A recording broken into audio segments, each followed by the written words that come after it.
মাই god, এত বড় একটা মোচা দিয়ে আমি বানাবো একটা সুন্দর রেসিপি। দেখতে পাচ্ছ মোচাটা কিন্তু আমার মুখের সাইজ থেকে অনেকটা বড়। মাই গড, একদম দেরি না করে দৌড়ে দৌড়ে চলে এলাম রান্নাঘরে। আর এই রান্নাঘরে দু একটা ভিডিও এখন আমি দিচ্ছি। চলো তাহলে দেরি না করে এই মোচাটাকে আস্তে আস্তে ছাড়াতে হবে। আর এটাকে কাটতে কিন্তু অনেকটা টাইম লাগবে, এভাবে ছুরি দিয়ে একদম মোচা কাটতে নেই। মোচা, কচু, কচুরলতি এসব কাটা আমি কার থেকে শিখেছি জানো? আমার ঠাম্মার থেকে।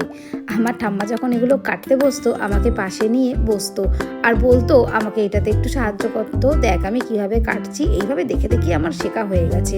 এভাবে একটা একটা করে নৌকোগুলোকে ছাড়িয়ে নিতে। ও হো, নৌকো মানে হচ্ছে এখানে মোচার এই খোসাগুলো।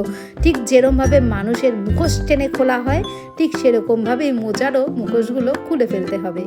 আসি আর একটা কথায়, মোচা দিয়ে অনেক রকমই অনেক কিছু করা যায়। অনেকে করে চিংড়ি দিয়ে, অনেকে করে ডালের বড়া দিয়ে, কিন্তু আজকে আমি করব একদম প্লেন, শুধু আদা জিরে বাটা আর কিচ্ছু দেব না।